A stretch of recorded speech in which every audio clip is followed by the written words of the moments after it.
vamos a resolver en la clase de los puntos del 1 al 5. Y lo que ya está hecho son cosas que ya habíamos visto, como por ejemplo definir una clase, hacer una función, eso ya lo habíamos visto, bueno, generar datos aleatorios, generar una variable de tipo registro, son cosas que ya hemos visto. Bueno, denme 2 minutos mientras ustedes descargan esto, ¿no? Esta ventana la voy a sacar acá, bueno, no tiene nada que ver. Estuve con muchas cosas en el trabajo esta mañana, por eso ingresé sobre la hora. Les decía, tenían que, el que quiera buscar el enunciado acá en el aula virtual, el enunciado de hoy, está en la semana de la ficha 18 creo que era, acá. Sí, en esta semana. La semana 18, en los ejercicios, guía de ejercicios prácticos 18, el último ejercicio. Veo que ya le han publicado una solución. Bueno, no importa, porque la solución mía es distinta. Yo no puse el registro de un archivo separado. Hasta hace unos días esto no estaba publicado. Bueno, pero el ejercicio que voy a resolver es este.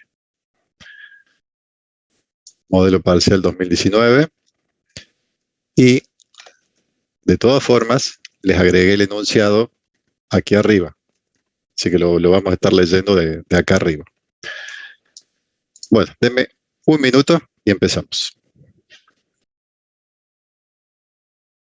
Ya los que quieren seguir a programar durante la clase ya han descargado los archivos, los dos archivos. Este aquí, el 2014 pre y el mis funciones. El mis funciones es necesario porque si no, este no va a andar. Bautista, están en la semana actual. Están en la semana actual, ahí lo pongo en pantalla. Materiales adicionales en la semana actual, 29 de agosto al 4 de septiembre. Ahí puse el link. En el link caes directo a esta página. Y en la carpeta del K5, estos dos. Mis funciones y S20E14 pre. Yo después voy a subir en esta misma carpeta el que al final de la clase lo que tengamos hecho. Le voy a llamar de nombre post. Y de esa manera me voy a manejar el resto de las clases hasta fin de año. Cuando yo traiga algo hecho para hacer en clase, se va a llamar ejercicio tanto _ pre.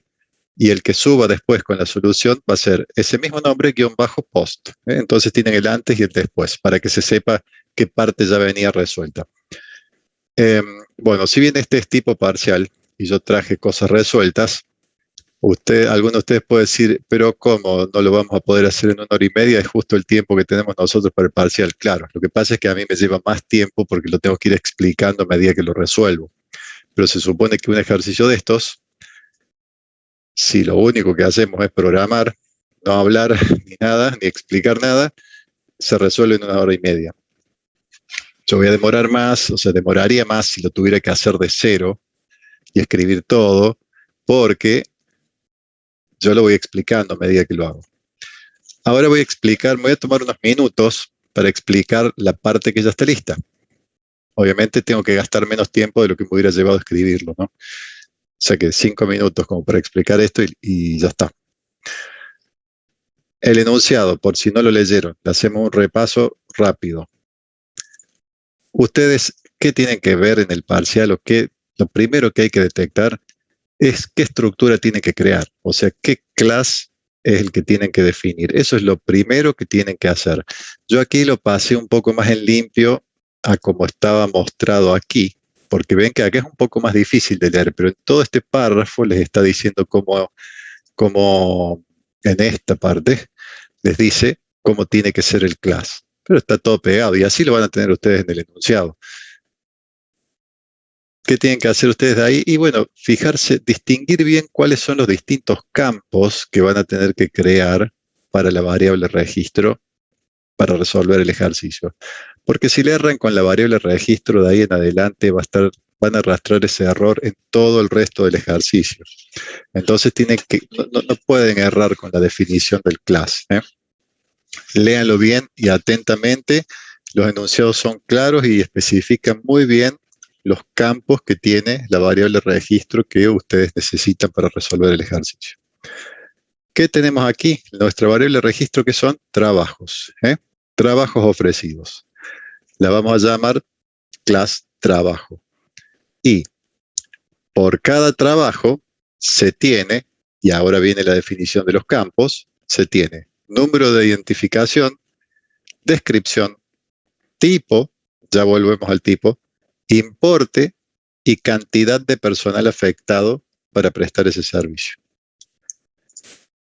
El tipo de trabajo, ¿qué me dice? Un valor de 0 a 3. Con lo cual va a haber que respetar eso. Ya sea que lo carguen por teclado, habrá que validar de que lo que se cargue esté entre 0 y 3. Y si se está generando automáticamente, bueno, usarán la función randint para que genere entre 0 y 3, no para que genere otros valores.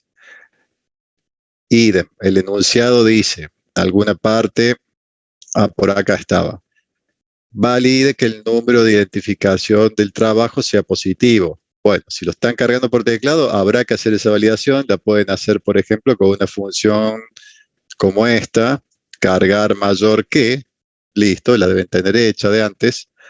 Lucas, no sé si con los ceros esto estás preguntando algo o se te escapó, o era otra cosa lo que querés escribir. La función cargar mayor que me sirve para validar de que se me cargue algo mayor a 0 o a lo que sea. Si lo están generando aleatoriamente, y usen la randint para que los valores generados estén por encima, que sean positivos, y listo. Lo mismo con el importe. Si me dice, si lo cargo por teclado, validaré. Y si lo genero aleatorio, y armo la fórmula para que me genere un valor mayor a 0, ¿cierto? Dice aquí, puede hacer la carga manual, o puede generar automático, aleatorio, o hacer ambas. Yo les diría, no pierdan tiempo haciendo ambas, hagan una de las dos. No hace falta, no les va a sumar nada que tenga las dos modalidades, la manual y la automática. Elijan una de las dos, la que les quede más cómodo a ustedes, y listo, y lo resuelven con eso. Además, aquí tenemos el significado de los códigos. Yo hoy lo voy a resolver con un plus que no es imprescindible que lo hagan en el parcial, y es el hecho de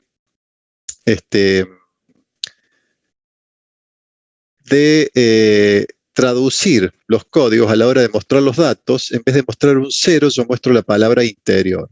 Eso se puede resolver muy fácilmente con tuplas, pero no es imprescindible que lo hagan así. Si ustedes en el parcial imprimieran códigos, está todo bien. Por más que en el enunciado esté la descripción de cada código, no es obligatorio tener que, a la hora de mostrar, no puedo mostrar los tipos de trabajo con números, sino que tengo que mostrar las palabras. No es obligatorio hacer eso. Constanza, en la descripción, si tenés que generar aleatorio para una descripción, yo lo hice muy sencillo, le pongo una palabra genérica acá. Mira, si lo tenés que cargar, cargas verdura, cualquier cosa que sirva para probar el programa. Ahí la única validación que corre para la descripción es que sea un string no vacío, o sea, un string que tenga algo. Con que valides eso ya está, si lo estuvieras cargando por teclado. No importa lo que te escriban, mientras te escriban algo. Y si lo estuviera haciendo aleatorio, yo lo resuelvo así de esta forma. Le pongo descripción del trabajo y acá el número de trabajo. O sea que todas las descripciones, si el trabajo era el número 500, acá la descripción va a decir descripción de trabajo 500. Y ya con eso se lo arregla. No sé si la pregunta tuya, Constanza, apuntaba a la descripción, en aleatorio o en manual. En manual solo hay que validar. Bueno, bárbaro. En aleatorio lo puedes resolver de esta forma, mira. Descripción del trabajo, número, y con el mismo número que generaste acá arriba, y con eso ya estaría. Se considera aceptable. Y te quedan distintas descripciones, de paso, porque como tiene el número, ya te quedan distintas descripciones. Bueno. Tengo que ver por qué no afloja el otro trabajo, mentira, tengo que ver que no sea nada urgente. Mientras tanto, seguimos. Bueno, explico el tema del código que ya está hecho. ¿Para qué está esta tupla aquí? justamente para resolver la traducción de los códigos de trabajo, de los códigos a su respectiva palabra. Esto, como les decía, no es obligatorio hacerlo así en el parcial, si les tocara. A lo mejor en el parcial ni siquiera les dicen qué es lo que significan los códigos. Entonces, bueno, imprimen los códigos y listo. Pero si se los dijera, no es obligatorio que tenga que mostrarse las palabras o los significados de cada código. ¿Por qué con una tupla? Y porque, ¿qué hacemos entonces? Creamos una tupla que, miren que la coloqué a nivel global, justo debajo del import, cosa de que yo esta tupla la puedo usar en cualquier lado, en el resto del programa, en cualquier lado que me haga falta.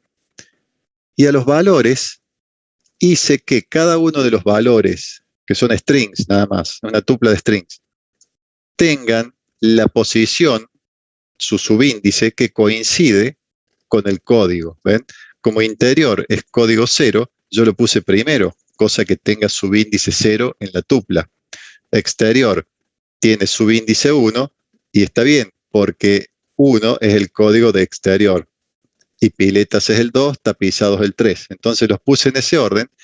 Entonces cada vez que yo necesite la descripción de un código, simplemente hago referencia a la tupla con un subíndice y al subíndice le paso el código, el número del tipo de trabajo y de ahí puedo sacar la palabra que corresponde a ese código. Bueno. Pero tengan en cuenta una cosa. El enunciado les dice, la estructura es así. La estructura tiene código de trabajo. O sea, tipo trabajo, un valor de 0 a 3. Eso es lo que va en el class. No las palabras que describen esos códigos.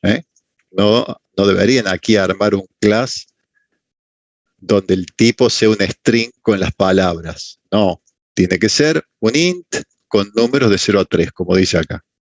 Y después, si ustedes quieren, a la hora de mostrar, muestran las palabras en vez de del código.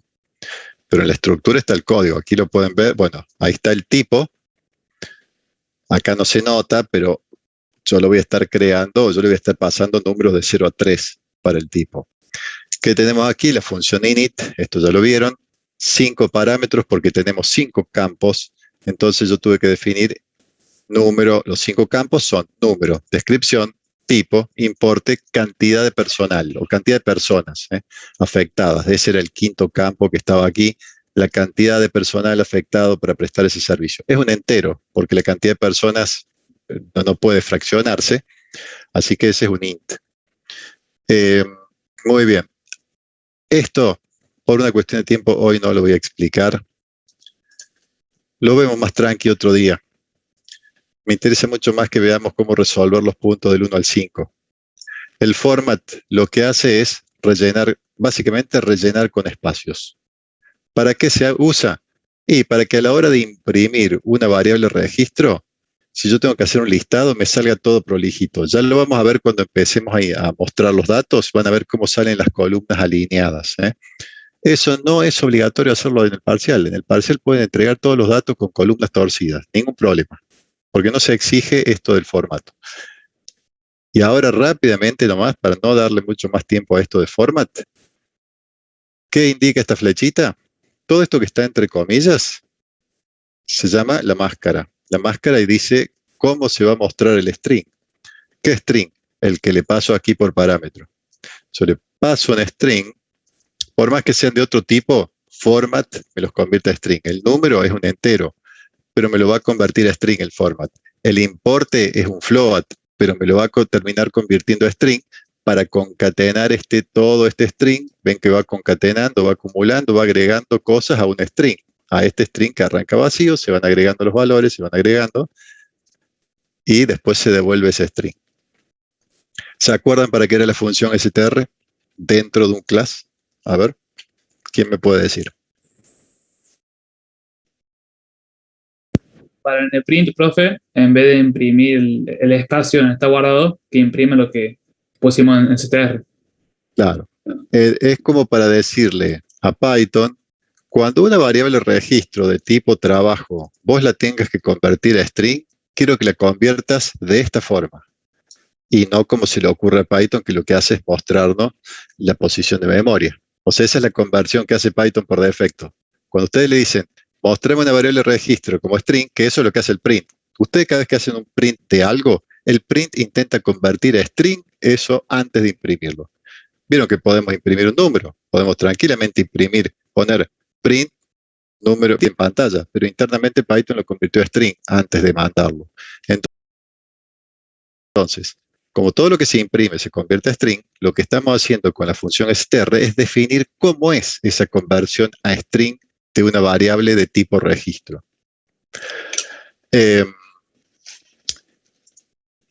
Pueden hacer esto o pueden hacer un método write, como les quede más cómodo, o un toString. Creo que Germán había hecho un toString la semana pasada. Bueno, lo que les quede más cómodo. Esto a mí me parece piola porque al tener la función, que noten que todavía estamos dentro del class, o sea, estas dos funciones corresponden al class. Miren el tabulado que tiene. Bueno, lo que está piola de esto es que a mí me permite usar después el print de una forma más flexible. En cambio, con el write yo tengo que llamar a la función write o hacer un toString. Bueno, como les quede más cómodo a ustedes, chicos. Y volviendo a esto, en la máscara, ¿qué significa cada cosa que está entre llaves acá? Lo digo muy rápido y después en todo caso le prestamos más tiempo otro día. Esto indica para qué lado se alinean los datos. ¿Vieron en el Word, en el Microsoft Word, el que viene con el Office? Ustedes pueden a un texto alinearlo a la izquierda o alinearlo a la derecha, o centrarlo también. Bueno, las flechitas estas, el signo de mayor y menor, lo que hacen es decirle a la función format cómo quieren alinear ustedes. ¿Quieren que alinear a la izquierda o alinear a la derecha? Yo aquí lo he armado similar a como lo hace Excel, donde Excel pone los números alineados a la derecha y los textos alineados a la izquierda. Para el lado que apunte la flecha es para el lado que lo va a alinear. Eso por un lado. ¿Y qué son estos números que están acá? La cantidad de caracteres que tiene que ocupar ese dato. Es decir, si la descripción, el tamaño de la descripción, el length de la descripción fuera de 15 caracteres, format con esta máscara le rellena 10 caracteres más hasta que llegue a 25 caracteres. Eso es lo que hace este 6, este 25, este 15 y este 4. Ahora bien, ¿qué hace este 8.2f? Como el importe es un float, lo que le estoy diciendo acá es, verá, antes de convertirlo, el float puede tener n cantidad de decimales, no sabemos. O sea, depende del número que esté cargado. O sea, generando aleatorio, o si fuera un promedio, un porcentaje, puede tener 3, 4, 10 decimales, no sabemos. De la cantidad de decimales que tenga, lo que le dice esta máscara es que reserve 2 para la parte decimal. Le está diciendo que es un float. Esta F que está acá es para decirle a format que lo que viene acá es un float.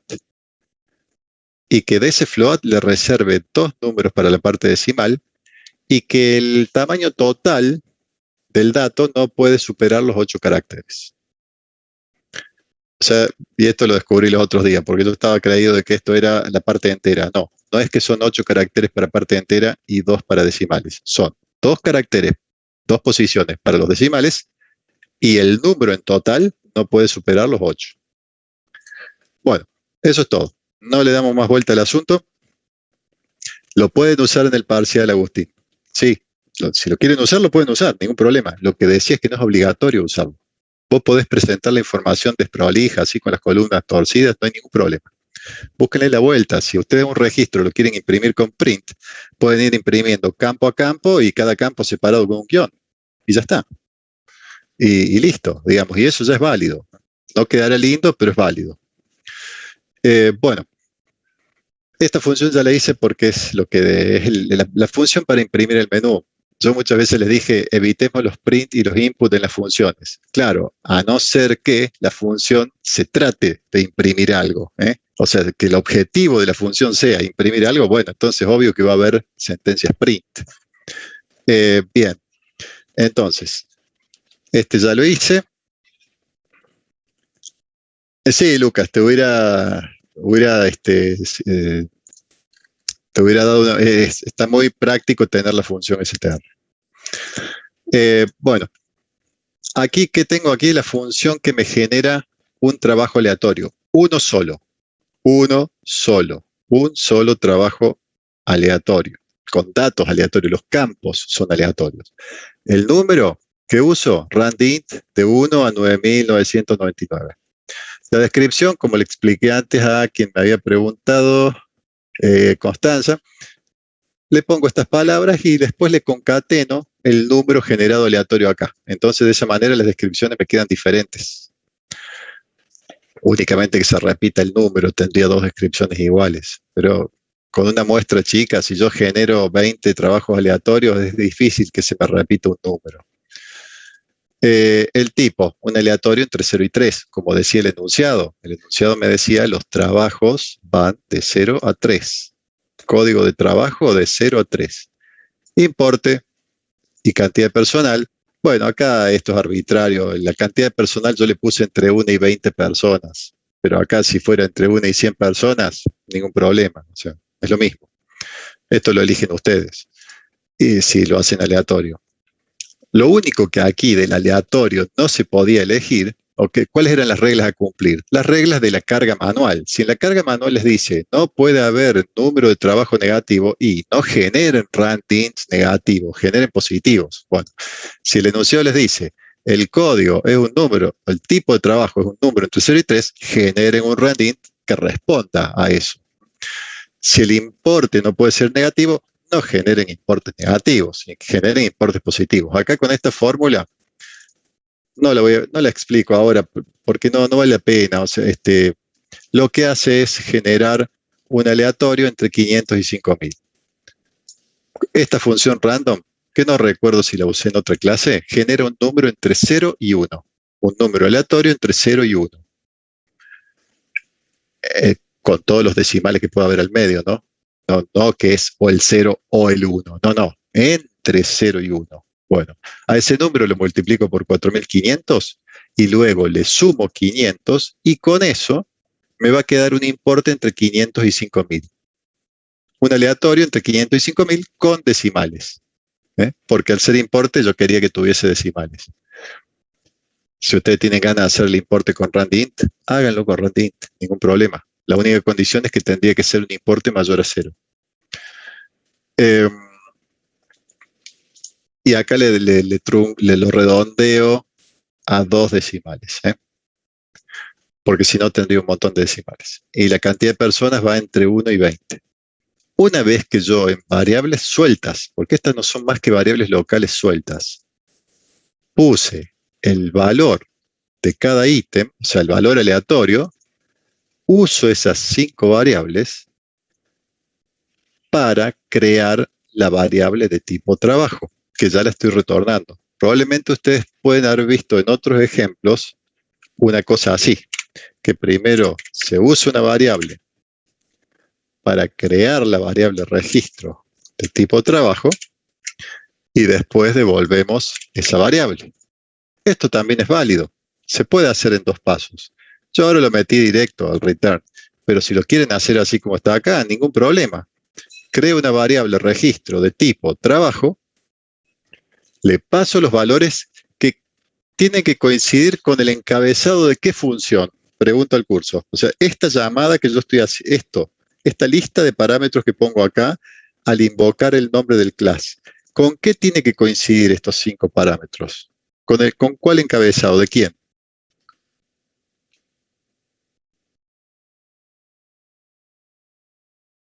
Sí, pero ¿de qué función Clases. de la init?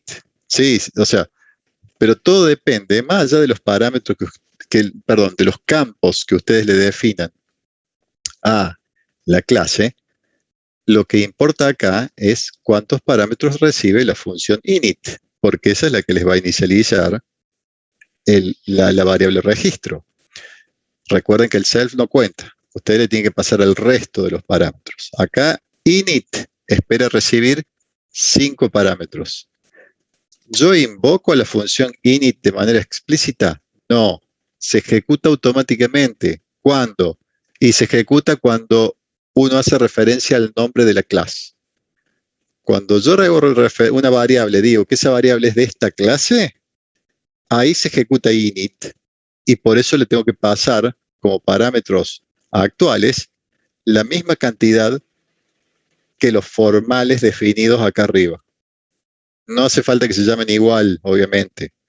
No hace falta que tengan el mismo nombre. Y a partir de ahí se crean los campos de esa variable registro. Los nombres de los campos, ¿cuáles son? Estos. Los que estoy cliqueando acá, resaltando. Estos son los nombres de los campos. Los otros son los valores de los parámetros, los nombres, perdón, de los parámetros. Eso se pierde después que termina de ejecutarse init. Lo que queda son los nombres de los campos. Y ahí es donde quedan almacenados los valores. Bueno, ¿y str? ¿Yo la invoco explícitamente? No, se ejecuta automáticamente. ¿Cuándo? Y cada vez que quiero convertir una variable registro a string. Cada vez que quiero convertir a string una variable registro, se ejecuta automáticamente esta función. Bueno, por lo tanto, cualquiera de estas dos es válida. Pueden crear una variable de tipo trabajo, habiéndole pasado los parámetros a la función init, que se ejecuta automáticamente, y después devolver esa variable registro que tiene todos datos aleatorios en sus campos. En cada uno de sus 5 campos le quedaron valores aleatorios generados según lo que le pusimos acá. Bueno, pueden hacerlo así o directamente return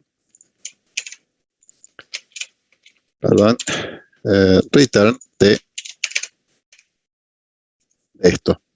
O sea, return de haber llamado a la clase trabajo, lo cual hace que se ejecute init, le pasan esto, se genera la variable registro, no tiene ningún nombre esa variable registro, pero la podemos devolver. Y después la podemos asignar a otra variable desde donde estemos llamando a la función generar random trabajo.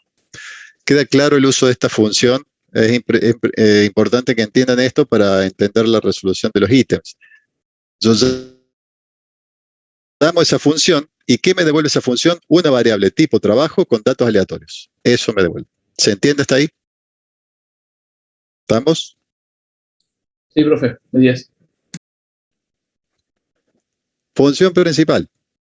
Ya le hice todo el menú porque el enunciado decía que era con menú de opciones. Entonces ya esta parte ya la hice. No, si no, me lleva bastante tiempo escribir todo esto y demás. Así que ya está hecho. El menú es un tema que ya estaba visto, lo hemos visto hace mucho tiempo. Y no es más que un while. Es un while de tipo 1n. Yo aquí le esfuerzo a que esto dé verdadero la primera vez para que el usuario entre al while. ¿Ven que le pongo -1? Y -1 es distinto de 0. Entonces la primera vez va a entrar al while. Y después ya dentro del while dependerá del usuario, si se queda dentro o si sale.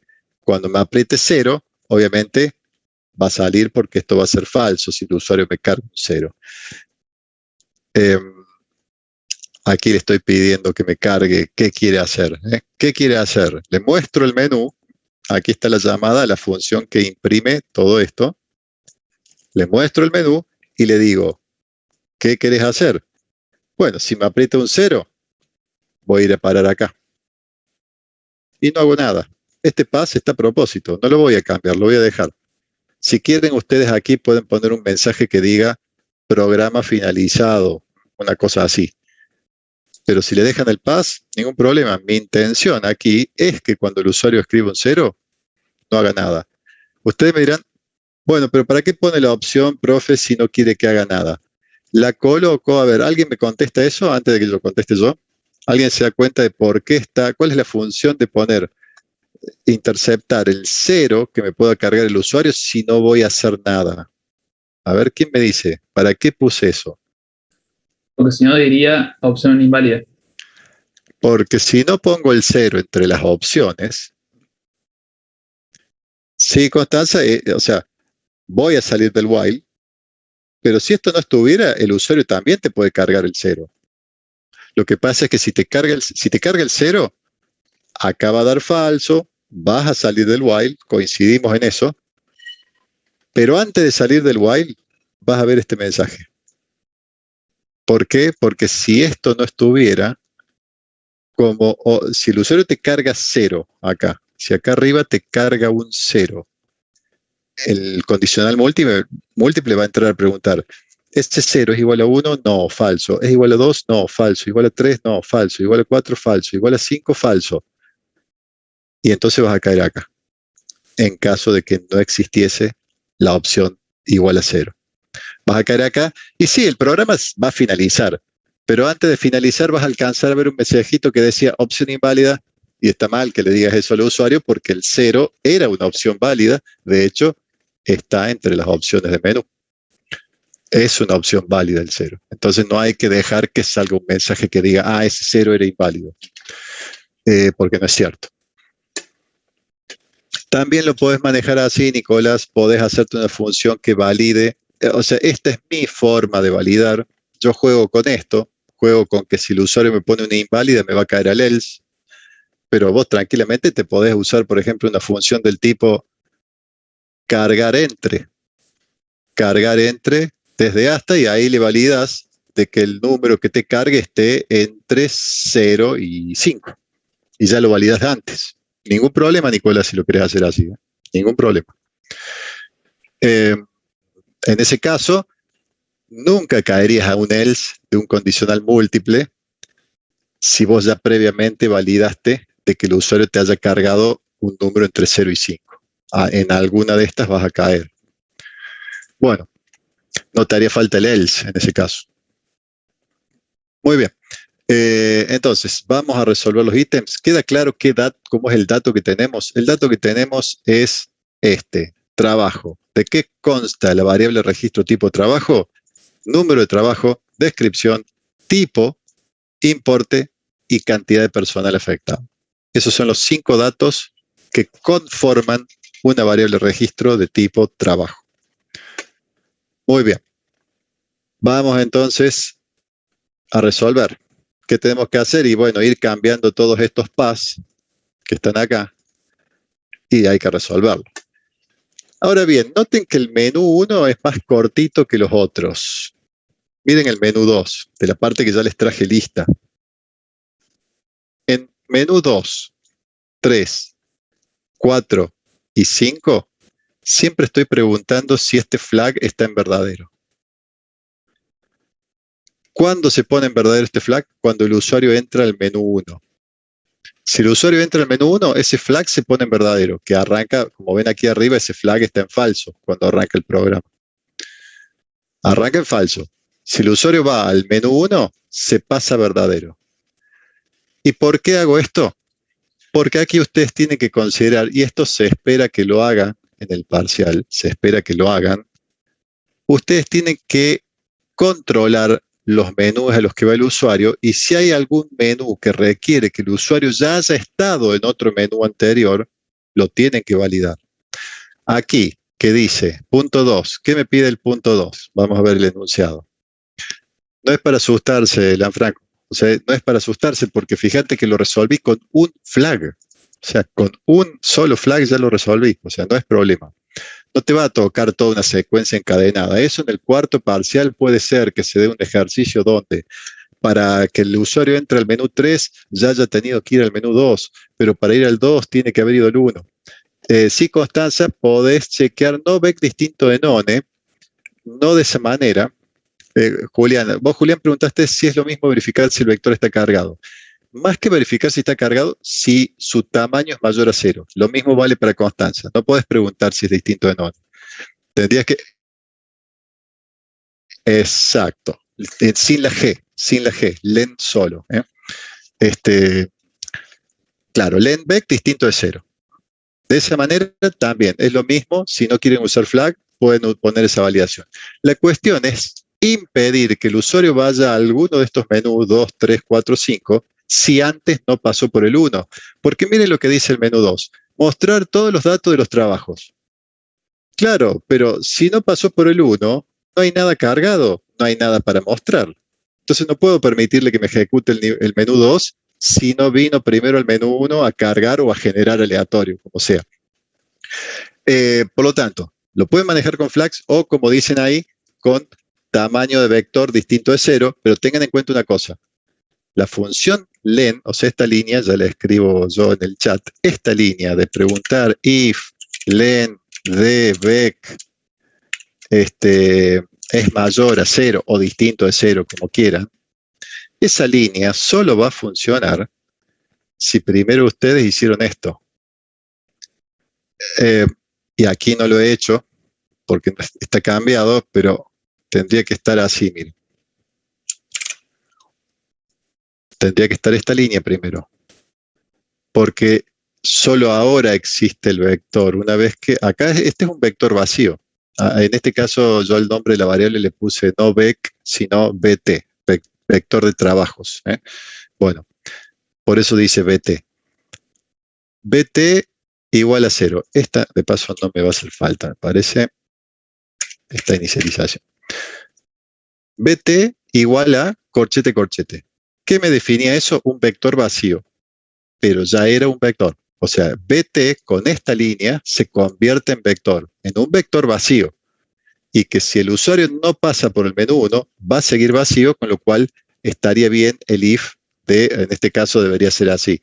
If, lo anoto en el chat, if len de bt mayor, ahí ya lo, mayor a 0. O sea, en este caso, no lo probé, Ezequiel, si funciona if not bt. No lo probé, tendría que probarlo. Con lo de tamaño te aseguro que funciona. Pero para usar la función len hay un requisito. Ustedes no pueden usar una función len sobre un vector que aún no existe. Les muestro rápidamente. Si yo tengo b igual a esto, yo puedo decir, mostrame el tamaño de b. Ningún problema, funciona. Ahí está, tamaño 0.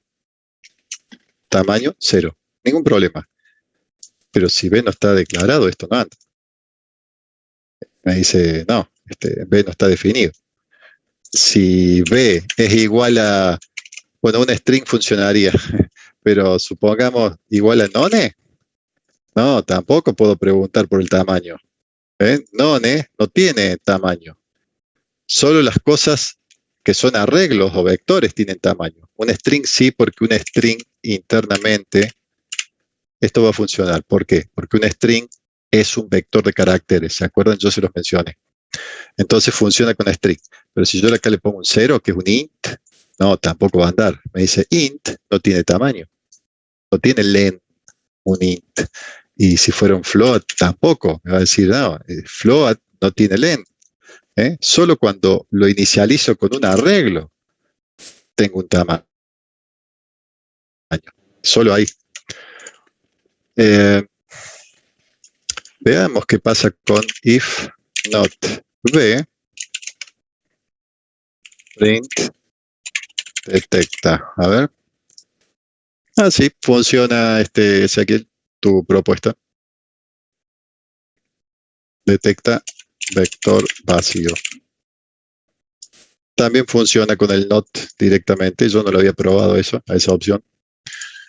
Recuerden, muchas veces antes de preguntarme a mí, porque como les decía, yo no trabajo con Python, entonces no conozco hasta el más mínimo detalle. Yo usé otro lenguaje en mi trabajo, hasta el año que programé, 2019, usaba otro lenguaje. Entonces no conozco al mínimo todos los detalles de Python. Y esto sí, para sacarse la duda, miren qué fácil que es. Y lo probamos. Hacemos 3 líneas de código y probamos si funciona o no funciona. Bueno, vamos aquí. Entonces, y tenemos que empezar a resolver. Tenemos 40 minutos y 5 ítems, 8 minutos por cada ítem. Vamos a meterlo. Bueno, cargar o generar el arreglo. Yo voy a generarlo. Para eso tenía esta función que me genera un trabajo. Recuerden, una sola variable registro de tipo trabajo. Es lo que me genera esto. Entonces vamos al menú 1. Si el usuario me carga, me dice, sí, te elijo la opción 1, bueno, habrá que cargar el vector. ¿Con cuántos elementos? Bueno, ese es un dato que había que pedírselo al usuario. Eso es lo que dice el enunciado aquí arriba. Dice, está definir el trabajo, ya está hecho, y cargar n por teclado. Se lo pido al usuario. Muy bien, entonces aquí, en la parte que corresponde al menú 1, vamos a pedirle el dato al usuario. Vamos a usar la función cargar mayor que.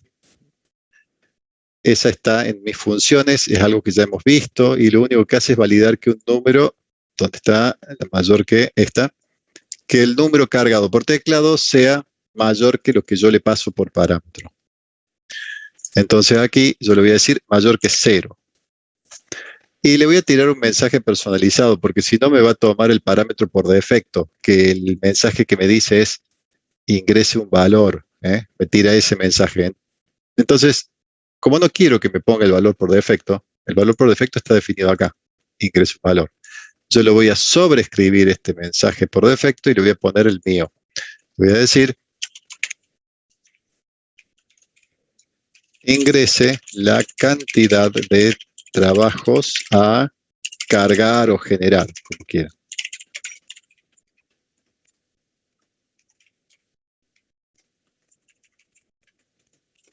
Ingrese la cantidad de trabajos a cargar o a generar, lo que corresponda. Bueno, entonces, esta función ya me garantiza que lo que el usuario me cargue va a ser mayor a 0. Así que me despreocupo de ese problema. Yo sé que n va a tener un número mayor a 0. ¿Qué hago ahora? Le doy tamaño a ese arreglo. O sea, voy a agarrar el arreglo BT, que tengo declarado aquí arriba, creado, perdón, acá arriba, pero acá está creado vacío. Y le voy a cambiar el tamaño. Voy a decir, no, ahora vos no tenés más 0 elementos. Te voy a cargar n multiplicado por, y acá le doy el valor inicial. Para vectores que van a ser vectores de variable registro, ¿con qué valor se recomienda inicializar acá? Recomienda, porque si acá yo le quisiera poner hola, también funciona el ejercicio. Pero se recomienda a los vectores de registro, como dijo Maximiliano, inicializarlos con none, a los vectores de registro. ¿Por qué no importa si yo acá lo inicializo con la palabra hola? Y porque después de ese hola lo voy a pisar con una variable registro de tipo trabajo, con lo cual se va a perder el hola. Y Python es dinámico, yo cada casillero le puedo cambiar el tipo de datos sin ningún problema. Había un none, lo cambio por una variable registro de tipo trabajo. Había un string por la palabra hola y también lo puedo cambiar por una variable de registro. Pero se recomienda ponerle aquí none. Bueno, entonces esta línea me crea el vector. El vector ya existe y tiene n cantidad de casilleros, porque eso es lo que le puse aquí. Si el usuario me carga el número 10, bueno, se hará un vector de 10 nones, 10 casilleros y cada casillero con un none. ¿Qué tengo que hacer ahora?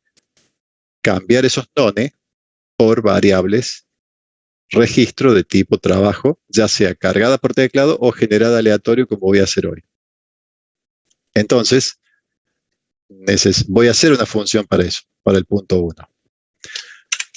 Vamos a hacer una función, para que quede más claro, a las funciones, lo voy a resolver distinto como hice en otro curso, a las funciones que resuelven cada ítem, les voy a poner el nombre del ítem. Así que ahora esta función que resuelve el punto 1, la voy a llamar así, punto 1.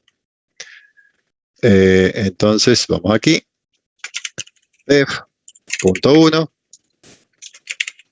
Esta función, su objetivo va a ser generar los valores que van a ir en los casilleros del vector. Pero el vector ya está creado, ya existe. Se lo voy a tener que pasar aquí. Acá le voy a poner otro nombre. Recuerden que no es obligatorio que se llame diferente. Bueno, le voy a poner otro nombre. Y bueno, para no tener que usar de nuevo la función len, le puedo pasar el tamaño también. Porque este vector ya viene creado de acá. Va a venir creado por esta línea. A ese BT yo se lo voy a pasar a la función. Claro, el tamaño es n, pero n solo existe dentro de la función principal. N no existe en esta otra función. Por eso se lo tengo que pasar por parámetro. No es obligatorio, no es que sí o sí haya que pasarlo, porque yo puedo agarrar y acá poner tam igual a len de vectra y ya está. Y ya sé cuánto mide. pero tuve que usar la función len. Y entonces, en vez de usar la función len para medirlo, le agrego un parámetro extra a la función. Y cuando llame a la función, aquí la voy a llamar, vamos a hacerla, bueno, no está todavía terminada, pero ya la completamos.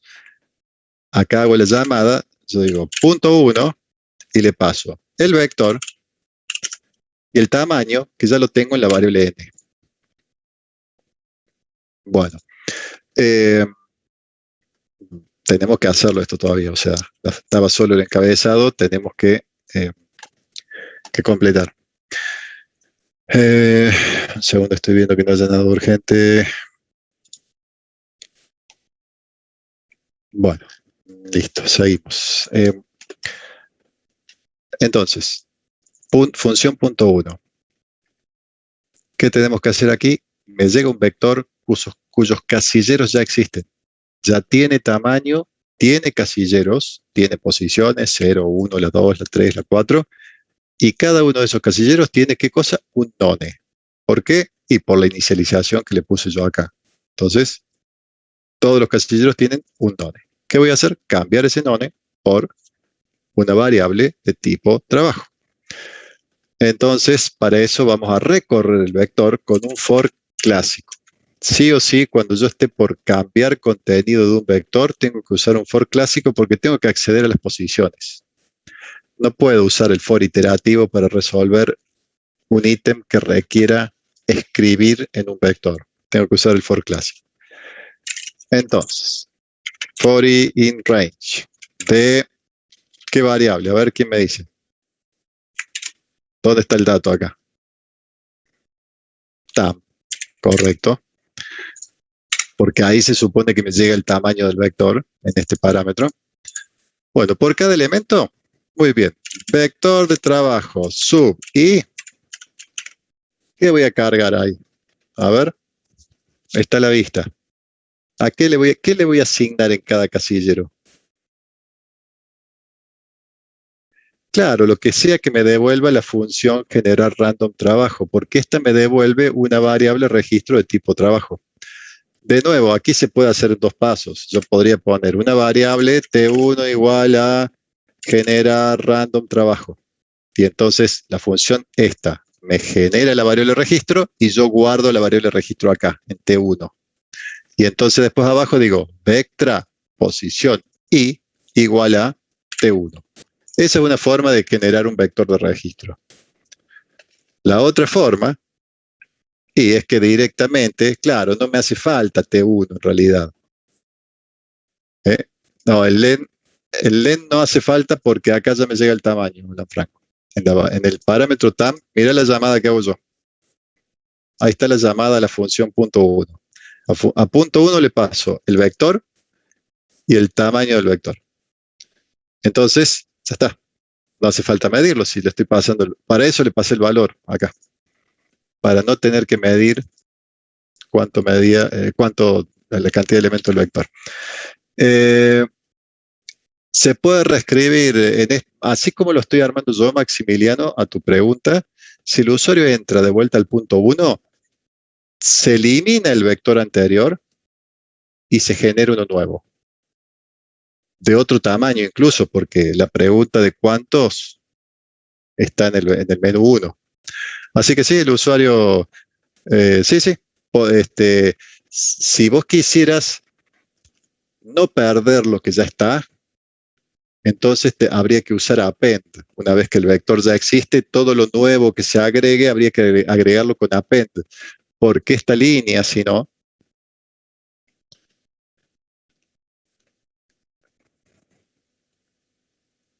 A ver, espera un segundo que hay muchas preguntas ahí. Vamos por parte. La pregunta de Maximiliano. En estos trabajos, siempre que se ingrese la opción 1 es para crear o reescribir el vector. Sí. En este tipo de enunciado, la opción 1 es crear y si el usuario te entra de nuevo, lo reescribe, lo pisa y arranca de nuevo. Lo de que puede ser que se ingresen más datos con append, no te lo van a tomar en este parcial. O sea, no te van a tomar en este parcial de que vos te digan, genera un vector y después dale al usuario también la opción de agregar elementos al vector. No te lo van a pedir, Maximiliano. Bueno, contestado eso. Directamente, la pregunta de Salomé Gaitán, ¿directamente puedo poner BI? Sí, de hecho es lo que iba a hacer yo. Solo puse esto para mostrarles una forma de hacerlo, pero yo directamente lo iba a dejar así. Vector de trabajo, posición I, igual a qué? A lo que me devuelve la función generar random trabajo, que es justamente una variable registro de tipo trabajo. Eso me devuelve. Me devuelve una variable registro de tipo trabajo, con valores aleatorios. Eso que me devuelve, lo asigno en el casillero que esté pasando. Y Maximiliano, lo que te están solicitando entonces es crear o reescribir, no lo de ingresar más datos. A ver, Nahuel, ¿qué dice? Sí, generar random trabajo. Claro, vos lo hiciste todo junto, ningún problema, ningún problema. O sea, Nahuel, vos lo que hiciste fue que en esta función metes esto más la creación de la variable. Sí, ningún problema. O sea, está bien lo que hiciste. No, para una cosa. Hay una línea que no me gusta, la última. Esta línea. Esta línea ya te la escribo. Si vos lo haces con un for que está recorriendo, el vector ya existe y tiene sus casilleros. Lo que tenés que hacer es, como hice yo, cambiar el valor del casillero por lo que hayas generado. En tu caso, en vez de hacer trabajos append, tendrías que hacer esta línea. A ver, ya te la escribo acá. Te la escribo acá como tendría que ser. Después la borro porque corresponde a la pregunta de Nahuel. Tendrías que hacerlo así. Oh, espera, vamos a hacer una cosa. Me copio todo esto al temporal y la dejo como hubiera tenido que quedar. Hubiera tenido que quedar así la función.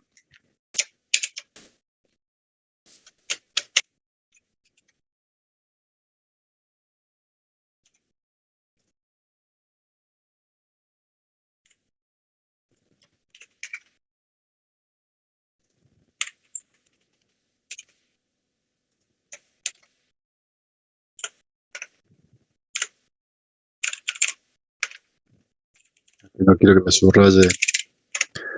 Bueno, así hubiera quedado la función. Acá me subraya trabajo porque no está el class trabajo. Pero así tendría que haber quedado Nahuel. La última línea es lo que no me gusta, porque lo que pasa es que ¿por qué la diferencia ahí? Si vos querías hacerlo de esa manera para que tu función, Nahuel, anduviera bien, tendríamos que haber omitido esta línea. Quitando esa línea, si no creamos el vector y solo tenemos el vector vacío, quitamos esta línea que seleccioné ahora, ahí sí hubiera funcionado lo de usar el append como lo usaste vos. Pero como el vector ya existe, bien, Nahuel, entonces si vos lo dejaste vacío, entonces está bien lo que hiciste. Y es una alternativa a la solución que estoy haciendo yo. No hay ningún problema. Yo quería remarcar, y de paso para el resto del curso, que si el vector lo tenemos creado y aquí, en vez de asignar los casilleros, hubiéramos puesto append de esto, se los agrega al final y ustedes siguen teniendo los casilleros vacíos adelante. Se les agrega todos los datos aleatorios, pero después de los casilleros vacíos. Entonces, y no que les va rellenando los casilleros como acá. Bueno, de todas formas, Nahuel no, ya lo había hecho así que estaba bien, pero aclaro por las dudas, alguien no hubiese tenido esa duda. Entonces, con el vector vacío, está bien usar append, pero si el vector ya tiene sus casilleros, entonces no, lo recorremos nada más, como estoy haciendo yo, lo recorro y en cada uno de sus casilleros grabo una variable registro de tipo trabajo, que es lo que me devuelve esta función. Y si quieren sumar y hacer las dos funciones en una, ningún problema. Ningún problema. Bueno, miren, eso es todo. Y alguien preguntó si hacía falta el return. Constanza, acá no hace falta el return en esta función. No hace falta el return porque al ver acá, en esta, no, tampoco no, porque el vector ya fue creado de antemano. y llega por parámetro. Está bien. Acá, no, más allá, ya sea con append o sin append, la versión que proponía Nahuel era haciendo vectra.append de esto. Si el vector está vacío, pero creado como vacío, con esta línea se hace eso, esto de aquí abajo funciona. Pero en ninguno de los dos casos hace falta un return, ya sea la de arriba, ¿con qué va? Y la de arriba va con con haber creado el vector y haberle dado sus casilleros vacíos con none. Con esta va la solución de acá arriba, la función esta que está resaltada. Y si no tenemos esto y solo tenemos el vector vacío, pero declarado, entonces anda bien esta de abajo. Pero en ninguno de los dos casos hace falta el return. Y te digo por qué. Porque llega el vector por parámetro. Ya está creado, ya está declarado de antes el vector. Entonces, vos le llenás el contenido y no hace falta devolverlo. Porque indirectamente todo lo que le hagas a Vectra se lo estás haciendo a BT. Incluso los append. Cuando ustedes usan append a un vector que pasó por parámetro, el append no se termina haciendo sobre el vector original, porque acá hay uno solo. Acuérdense que Python y todos los lenguajes no duplican un vector cuando se pasa por parámetro, sino que le pone un alias. Y todo lo que le hagan a ese vector se lo están haciendo al vector original que está acá en el principal y que se llama pt. Por eso no hace falta return. El return hace falta cuando vos al vector lo creas adentro de una función. ¿Y sabes cuándo vamos a hacer eso? En el punto 5. En el punto 5 vamos a hacer eso. Vamos a crear un vector dentro de una función y ahí sí lo vamos a tener que retornar.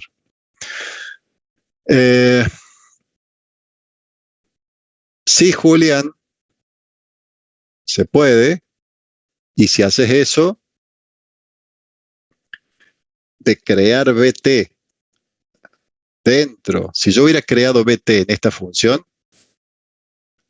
si tuviera esa línea acá, BT igual a N, o en este caso TAM, porque es el valor que llega por parámetro TAM, por none, si yo lo hubiera hecho así, ahí sí estoy obligado a poner return BT y en el principal poner una variable para enganchar este return. Si lo hubiera hecho así. Pero yo lo estoy pasando por parámetro. Entonces, no hace falta. O sea, ¿cuándo hay que devolver un vector? Y si el vector está creado dentro de una función, solo vale dentro de esa función, va a haber que retornarlo antes de que termine la función, porque si no se pierde. Pero en este caso, Vectra me llega por parámetro, ya fue creado aquí en la función principal. Mientras esta función se esté ejecutando, el vector existirá. Entonces me despreocupo de eso. Y esta función es todo el programa, porque miren, el script principal lo único que hace es eso, llamar a principal. Mientras no se termine la función principal, el vector BT va a seguir vivo.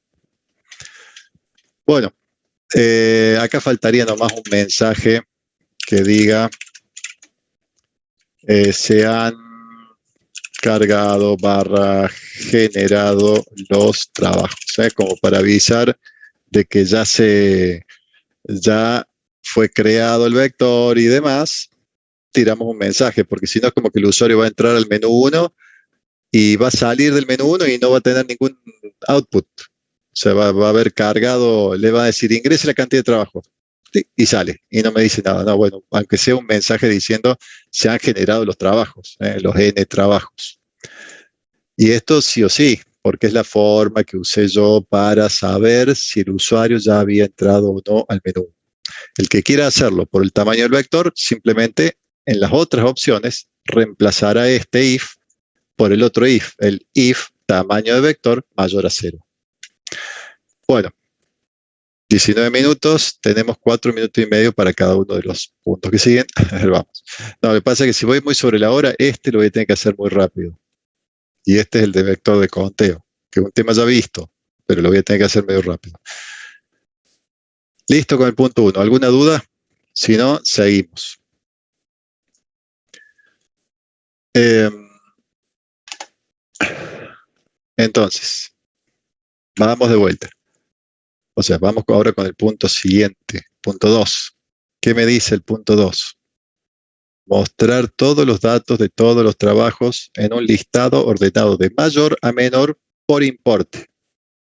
O sea, según el ordenamiento va según el campo importe, porque los registros de tipo trabajo tienen 5 datos. Estos 5 datos. Y a mí el enunciado me dice ordenalos por importe. Entonces, este es el campo que vamos a usar para el ordenamiento. Ordenamiento, en el parcial, no renieguen, usen select sort, que acá no se les pide que usen nada raro. Vayan con el select sort, que es el más simple. Entonces, aquí que tendríamos una función que se llame, podemos hacer dos. Miren, una punto 2, ordenamiento.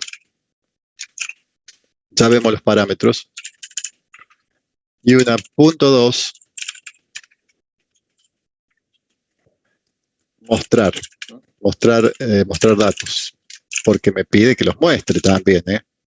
O sea, me dice, mostrar, o pueden hacer una sola, donde primero ordenamos y después mostramos, como quieran. Yo ahora voy a hacer dos, una para ordenar, otra para mostrar. Pero si quisieran hacer una sola función que haga ambas cosas, ningún problema. Como dice el enunciado, mostrar los datos de los trabajos ordenado de mayor a menor por importe. Muy bien, select sort. ¿Lo voy a escribir? No, no lo voy a escribir. Lo tengo aquí, en mis funciones. Obvio que aquí es lo mismo para un vector de registros y lo único que cambia es que la comparación en este if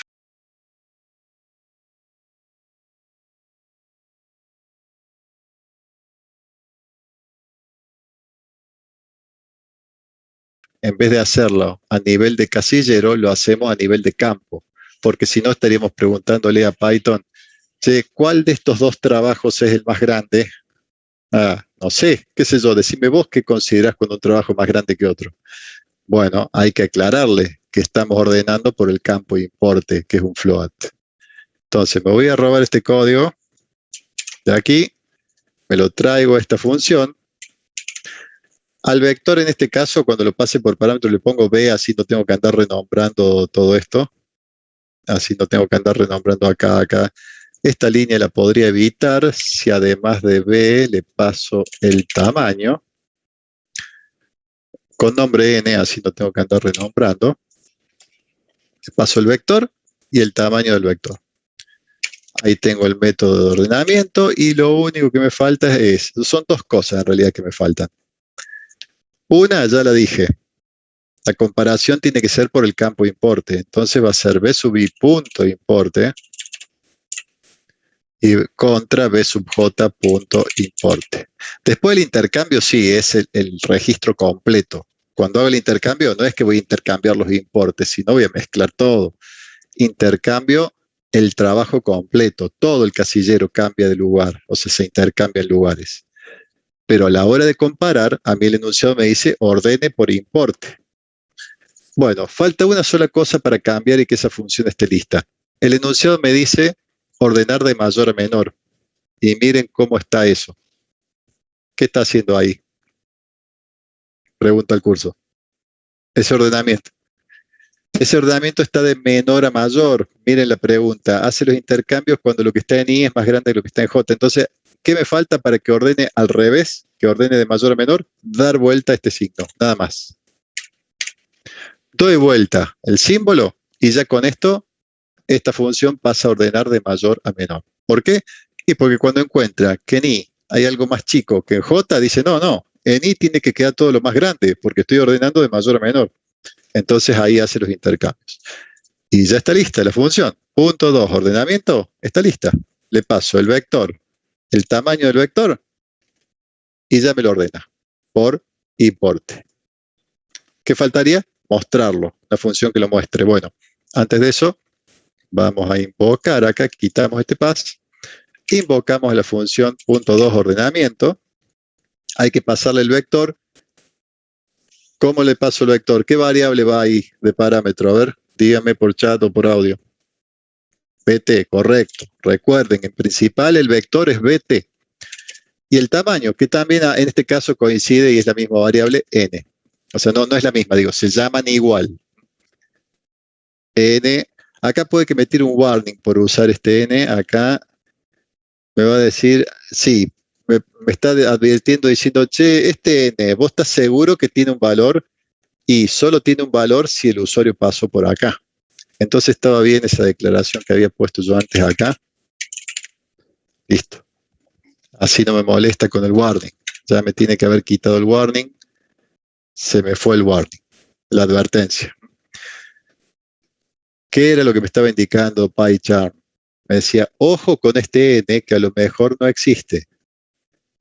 Claro, existe solo si el usuario pasa por el menú 1, pero PyCharm no puede adivinar eso, si el usuario o no pasó por el menú 1. Eso lo hacemos nosotros con el flag.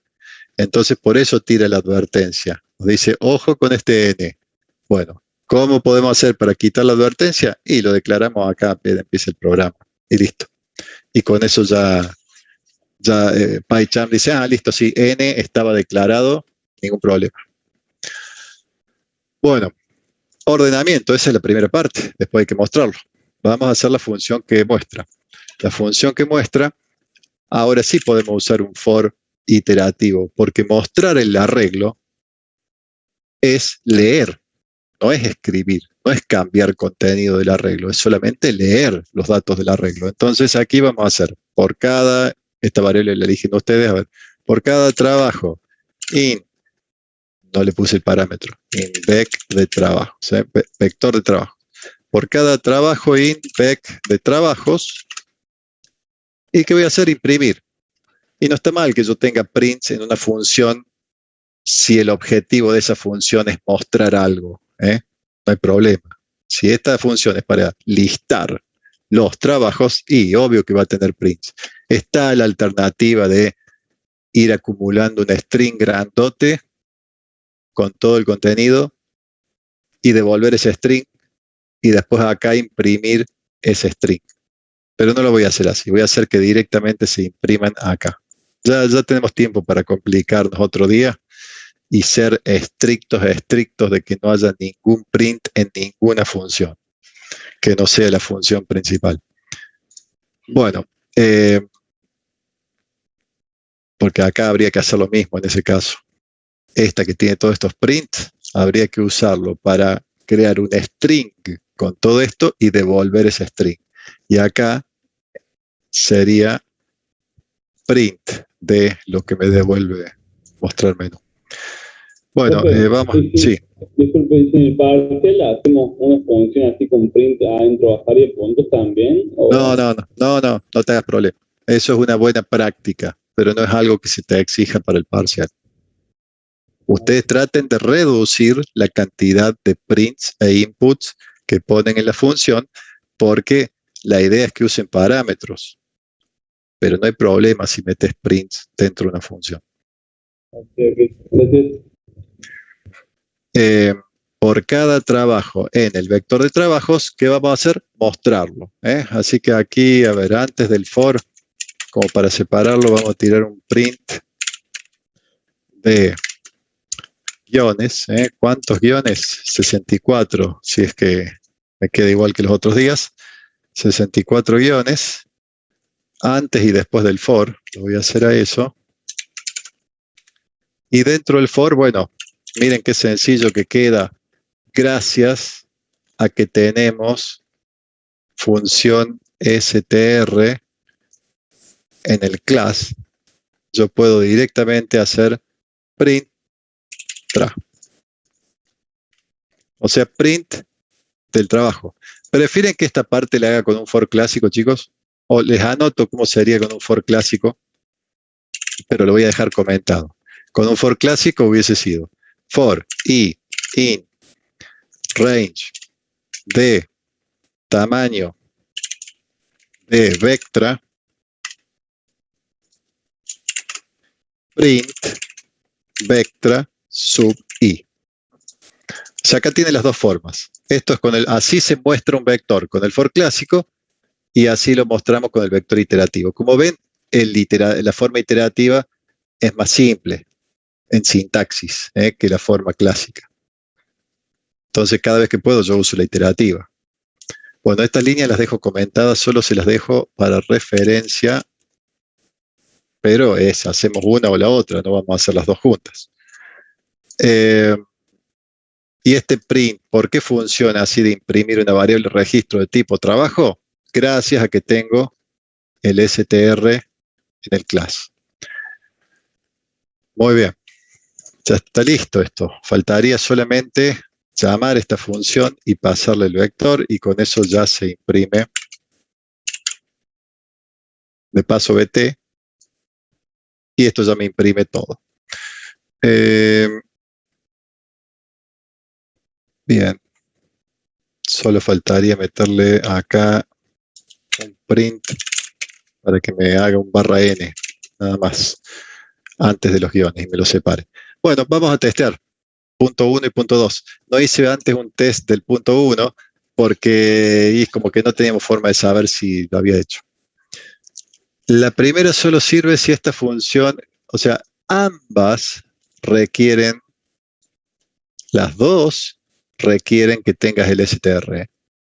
Y Bautista es lo mismo, si lo hubieras hecho la función write, entonces acá habría, independientemente de si lo haces con esto o con esto, si fuera con la iterativa y tenés un write, tenés que poner print write tra. Y acá abajo hubiese sido print write vectra sub i. O sea, con el write, sí, Nicolás, el write va fuera del class. El write ya es una función suelta como cualquiera de las otras funciones que andan dando vuelta por acá.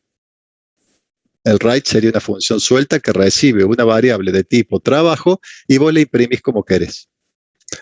Y entonces aquí nos hubiera quedado de esta forma, print write tra.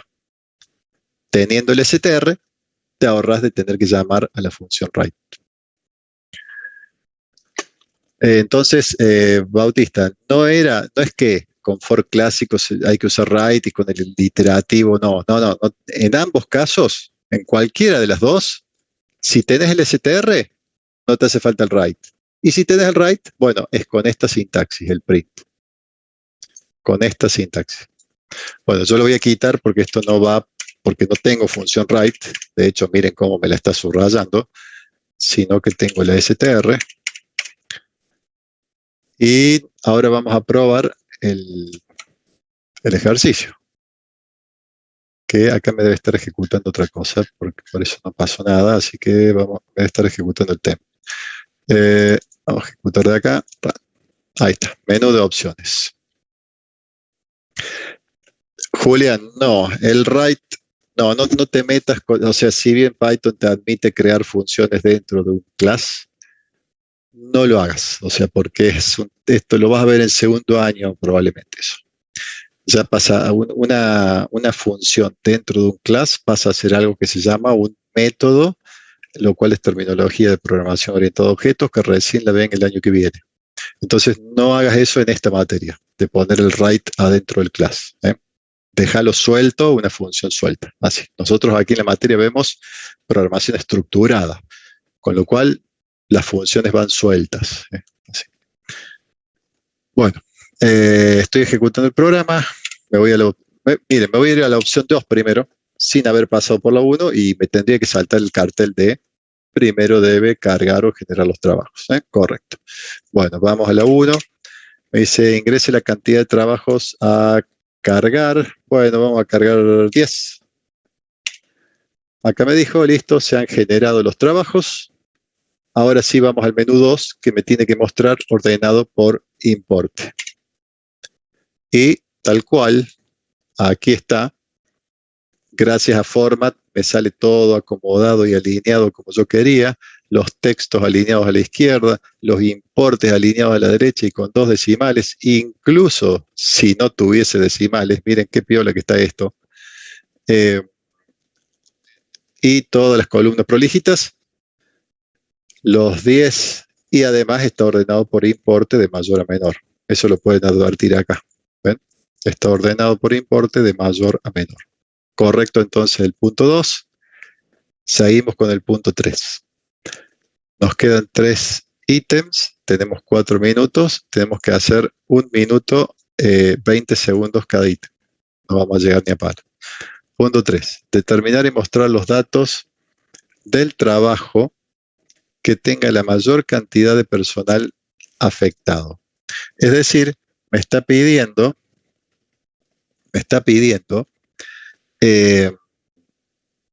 que entre estos datos, a ver, así de vista, con los datos que tengo acá en pantalla, díganme díganme el número del trabajo que que yo tendría que encontrar con un algoritmo. ¿Cuál de todos? Correcto, el 1347. Bien, Salomé.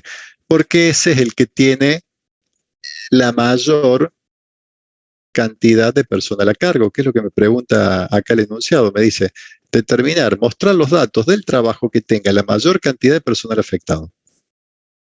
Y este es el que tiene 14, ese es el que tiene más personal. Bueno, yo voy a tener que buscar, es una simple búsqueda de mayor, solo que la búsqueda se hace sobre un campo determinado. En este caso, el campo CantPers, que es el que tiene la cantidad de personal. Bueno, vamos a hacer la búsqueda mayor. Noten el resto de los comentarios. No importa si hay varios trabajos con la misma cantidad máxima de personal. Se pide mostrar uno. ¿Por qué está esa aclaración? Porque generalmente ustedes tienden a complicarse y a hacer cosas que no se les pide o a dar soluciones mejores a las que se les pedía, pero que obviamente si le llegan a errar se les pone como mal. Entonces aquí, si hubiese habido 2 trabajos, acá hay uno solo con 14, pero imagínense que hubiese habido otro más con 14, lo que me está diciendo el enunciado, no importa si hay 2 que son el máximo, mostrame uno solo. No me importa si hay más de uno. Eso es lo que le está diciendo el enunciado, lo cual es el algoritmo original de búsqueda mayor que vimos, donde buscamos el más grande y si después había otro igual, ni me entero. Muy bien, vamos entonces con eso a ver esta pregunta. No, Ezequiel, te digo por qué no. Porque vos solo ordena con lo que el enunciado te diga que ordenes. Porque ya sé lo que vos querés hacer, lo ordenás por personal y después mostrás en la casillero 0, porque el mayor te quedaría en el casillero 0. Pero ¿qué pasa? Es mucho más eficiente hacer un recorrido buscando el mayor que ordenarlo solo para saber cuál es el mayor. El ordenamiento de un vector tiene un costo de n al cuadrado. Si el vector mide n, todos los métodos de ordenamiento que vimos hasta ahora son de tipo n cuadrado. Ese es el costo. N al cuadrado comparaciones para poder ordenarlo. En cambio, una búsqueda de mayor, si el vector mide n, son n preguntas como máximo. No, es cuadrático, Constanza. El n cuadrado sería cuadrático. En cambio, una búsqueda de mayor es lineal. Es directamente, si el vector mide n preguntas. Y ya encontraste el mayor. En cambio, si tienes que ordenarlo, son n al cuadrado preguntas. Por eso nunca, Ezequiel, vayas a hacer eso en el parcial de ni práctico ni nada de ordenarlo solo para buscar un mayor. Ordena únicamente lo que el enunciado te diga que tengas que ordenar. Solamente ahí. Bueno, entonces vamos a hacer una búsqueda mayor. Va a ser la función punto 3 y a la cual va a haber que pasarle el vector donde voy a estar buscando el trabajo con mayor personal a cargo. Y el mayor trabajo acá lo voy a inicializar a none. Acá voy a hacer como siempre. De paso voy a apurar un poquito el ritmo de la clase. El mayor trabajo va a ser igual a none. Inicializo a none. Bueno, y entonces recorro el arreglo. Por cada trabajo in vector de trabajos. Y al primer trabajo que yo encuentre lo voy a nombrar como que, vos sos el primero. Este ejemplo lo he dicho en clase ya. A ver, agarro uno al azar. Guadalupe. Está el aula vacía. Entra Guadalupe al aula. Bueno, en ese momento Guadalupe es la mejor alumna del aula. no te pongas contenta, también sos la peor alumna. Es las dos cosas al mismo tiempo. ¿Por qué? Porque es la única alumna en el aula. Entonces, si hay uno solo, yo puedo decir este es el mayor o este es el menor. Y serían verdaderos en ambos casos. Porque hay uno solo.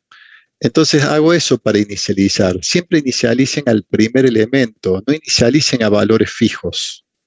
Inicialicen al primer elemento del conjunto donde están buscando el mayor o el menor.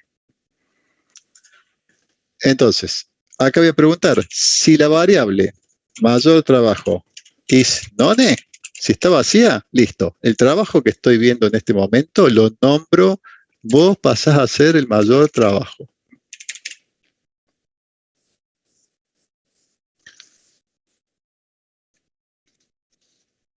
Gastón, esa pregunta de si es mayor al trabajo guardado en la primera vuelta la voy a hacer en el elif. Aquí le voy a hacer la comparación. Porque, ¿qué pasa? La primera vuelta de este for, este if te va a dar verdadero. La variable va a estar en none. Te va a dar verdadero, la inicializas. A la segunda vuelta del for, este if da falso. No solo en la segunda, de la segunda en adelante da falso. Entonces va a caer acá para todas las otras, y acá, antes de andar nombrando lo mayor, no, verá, para que vos seas, o sea, si estaba Guadalupe y después entra, no sé, Valentín, antes de decir que Valentín es el mejor alumno, hay que comparar las notas con Guadalupe. Entonces acá es el mismo caso.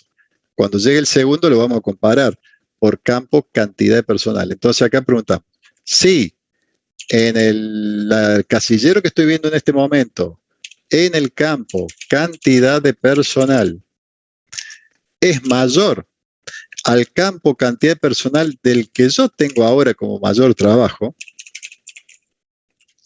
bueno, entonces sí pasás vos a hacer el nuevo mayor trabajo. Y si me da falso, no, queda el que estaba de antes. Y esto yo lo voy a dejar así, aunque, miren, se puede hacer de una forma más abreviada. A algunos de ustedes les gusta hacer esto. Noten que yo podría conectar, porque la acción es la misma, tanto aquí como aquí, es la misma acción.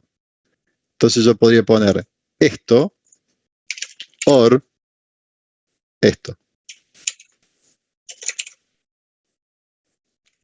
Bueno, y estas dos líneas hacen lo mismo que estas cuatro. Úsenlo como quieran. Yo lo voy a dejar así porque lo considero más claro para interpretar. Esto para algunos de ustedes puede resultar más confuso. Y ojo, esto solo funciona si la condición de is none va primero. Porque si llegan a poner esta primero y esta después en el or, va a dar error. Porque cuando quieran hacer una comparación y el vector está y la variable maitra está en none, da error. Porque Python y cualquier lenguaje cuando tiene que evaluar una condición compuesta, va de izquierda a derecha evaluando. Entonces, si esta le llega a dar verdadero, listo, ya da como verdadero todo y no viene a verificar acá con una variable maitra en none que me generaría un error. Háganlo como quieran, cualquiera de las dos es válida. Yo ahora voy a dejar esta porque la considero más clara visualmente. Muy bien, de hecho, lo más claro de todo visualmente es acá meter un else y adentro un if. Esta es la más clara de todas para mí. Pero cada vez que hago esto, me salta alguien diciendo, ¿por qué no hacemos un elif acá? Bueno, hagamos un elif.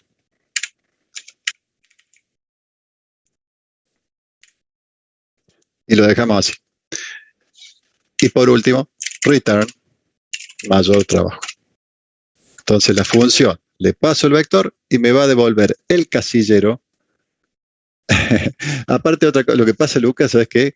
Que no todos los lenguajes lo tenés. Aunque tengo que admitir que en el lenguaje que yo usaba para en mi último trabajo anterior, que era PLSQL, se llama ELSIF, así se llama, pero lo tiene.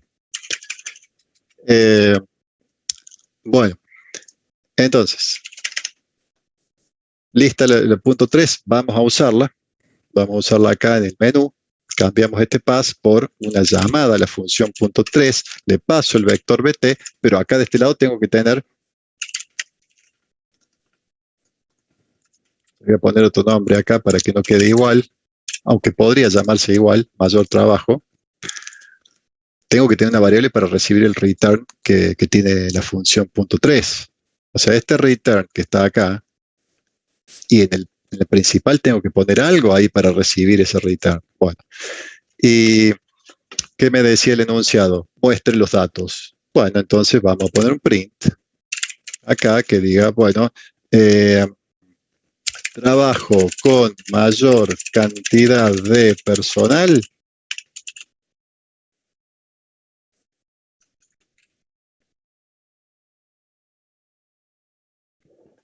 No, Santiago, porque yo hago backend nada más y no hago frontend. O sea, sí, yo podría programar las clases de una API REST, pero no la interfaz. Nunca lo he hecho, nunca me ha tocado. Yo siempre he estado programando procedimientos almacenados en base de datos, Oracle. Hace de 2008 que no hago una interfaz y tengo muy mal gusto con el diseño, entonces me he abierto de esa rama. Cuando programaba lo que se llama back-end, que es la parte de negocio y de datos de un sistema.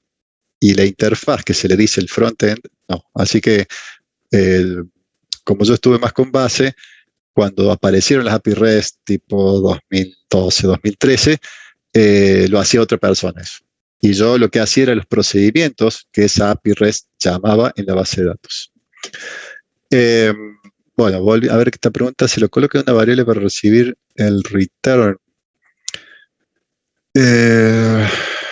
Claro, acá está. Lo estoy colocando en esa variable y ahora la voy a imprimir. Ahí la imprimo. O sea, primero un texto fijo que diga, el trabajo con mayor cantidad de personal es este. Y acá me va a imprimir, el print me va a imprimir la variable porque gracias a que tengo la str. Claro, las API en general, Santiago, las API son aplicaciones que no tienen interfaz más que el intercambio de datos. No hace falta diseño, no hace falta nada, pero sí requiere programar en la parte del front. Por eso es que yo nunca lo hice. Ya cuando aparecieron, yo ya no programaba front, ya programaba backend, que lo hice durante, no sé, como 10 años, más o menos. Entonces estaba especializado en eso y no tocaba nada que tuviese que ver con front. Bueno, sigamos. Hay que probar esto, a ver si funciona y me trae el mayor. Así que vamos de nuevo acá. Punto 1. Para cargar el arreglo vamos a cargar 5. Vamos a mostrarlo, así los vemos. Ahí están los 5 trabajos y vamos con el punto 3 que tiene que buscar el mayor. Me dijo, trabajo con mayor cantidad de personal, el 51-59. Vamos a ver si es cierto. Sí, es correcto. Miren, este registro es el que tiene el número más grande en cantidad de personal. Así que funciona. Sigamos. Sigamos con, así lo terminamos. Punto 4. Determinar si existe un trabajo cuya descripción sea igual a D, siendo D un valor que se carga por teclado. Si existe, mostrar sus datos. Si no existe, informar con un mensaje. Y noten esta aclaración que está para que ustedes no se compliquen. Dice, si hubiese más de un registro que coincide con el parámetro de búsqueda, con la descripción, no importa, vos mostrá el primero que encuentres. Bueno, hay un tema acá. Acá me dice buscar por nombre o por descripción. Buscar por descripción. El vector estaba ordenado, pero ¿por qué criterio estaba ordenado? Miren ahí, miren esos datos. Pregunto al curso, ¿por qué criterio está ordenado el vector? Está ordenado por importe. Y a mí me mandan a buscar por descripción. Esto no está ordenado alfabéticamente por la descripción, sino que está ordenado por importe. Con lo cual, si a mí me mandan a buscar por un campo por el cual el vector no está ordenado, hagan búsqueda secuencial. Esto viene a lo que me habían preguntado antes. Me había preguntado alguien si podíamos ordenarlo para buscar el mayor. ¿Quién había sido? Ezequiel. Este es el mismo caso. No se le ocurra ordenarlo, reordenarlo por el campo de descripción para poder usar búsqueda binaria. No, no. Búsqueda binaria lo usan solo en caso de que les toque que la búsqueda la tienen que hacer por un campo por el cual el arreglo ya está ordenado, pero que ya está ordenado de antes. Si a mí me hubieran dicho, si este enunciado, punto 4, dijera, determinar si existe un importe tal, bueno, como ya está ordenado por importe, uso búsqueda binaria. Pero como a mí me dicen, no, busca por descripción, y no es el campo por el que está ordenado el vector, esto no está ordenado alfabéticamente, acá, por descripción. Entonces, ¿qué hago? La búsqueda más simple de todas, que es la búsqueda secuencial. Recuerden eso, les van a considerar error si usan ya sea búsqueda binaria por un campo por el cual el vector no está ordenado, y peor todavía si lo ordenan para poder usar búsqueda binaria, porque es muy ineficiente, o sea, es más eficiente hacer una búsqueda secuencial que hacer un ordenamiento más una búsqueda binaria. Lo bueno de la búsqueda binaria es solo me sirve cuando ya está previamente ordenado por el criterio que yo tengo que buscar. Bueno, entonces vamos con la función punto 4. Función punto 4 va a recibir el vector, como siempre. ¿Y qué tenía que hacer la función? Bueno, le tengo que pasar una descripción a buscar, o un nombre. ¿A qué atributo busqué? El atributo se llama descripción. Bueno, entonces acá va a llegar por parámetro el vector y la descripción a buscar, la que me cargue, descripción de, es el enunciado. Bueno, listo, le ponemos de nombre al parámetro. El usuario me tiene que cargar una descripción. Acá en el menú, le voy a decir, ingrese la descripción a buscar. Bueno, la cargo y se la paso a la función. Acá me va a llegar la descripción que tengo que buscar. ¿Y qué voy a hacer? Una búsqueda secuencial, que es la más simple de todas. Por cada trabajo in vector de trabajos, ¿qué pregunto? Si trabajo.descripción es igual a d.descripción, perdón, igual a d directamente, porque ahí ya viene el string con la descripción. Muy bien. ¿Cómo hacemos? Bueno, yo voy a memorizar, voy a copiar ese valor. A mí me gusta hacerlo de esta forma. Aquí podríamos hacer lo siguiente, chicos. Miren, return tra. Tranquilamente. Y acá en el for, afuera del for ya, poner return none.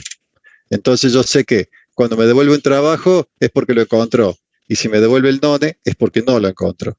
Que esta función es válida, esta solución es bien. Después en el principal vas a preguntar, si me devolvió -1, mensaje de no lo encontré. Y si es distinto de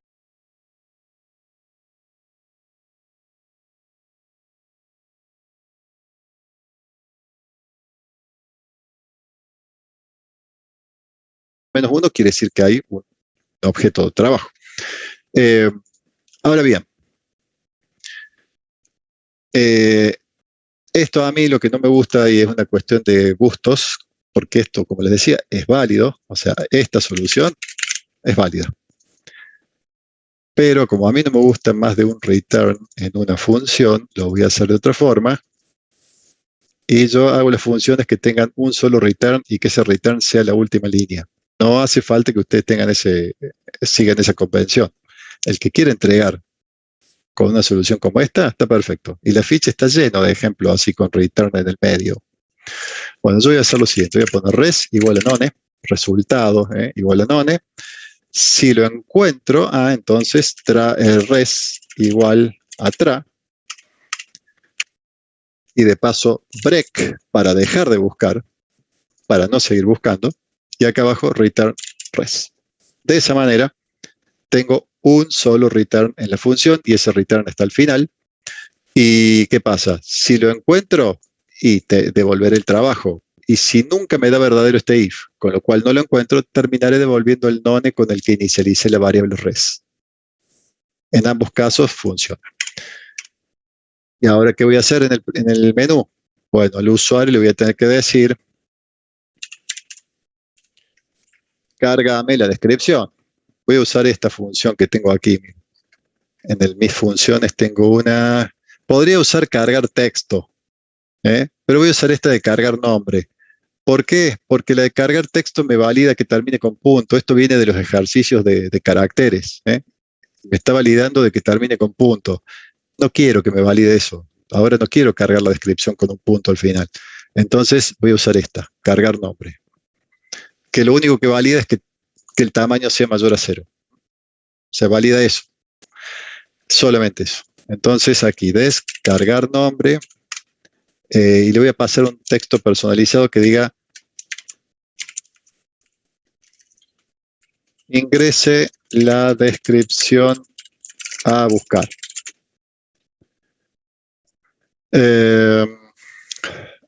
Y ahora con esa desc que va a estar cargado acá, que si quiere le ponemos D, como dice el enunciado, cargue un valor de, pero la variable esta le ponen el nombre que ustedes quieran.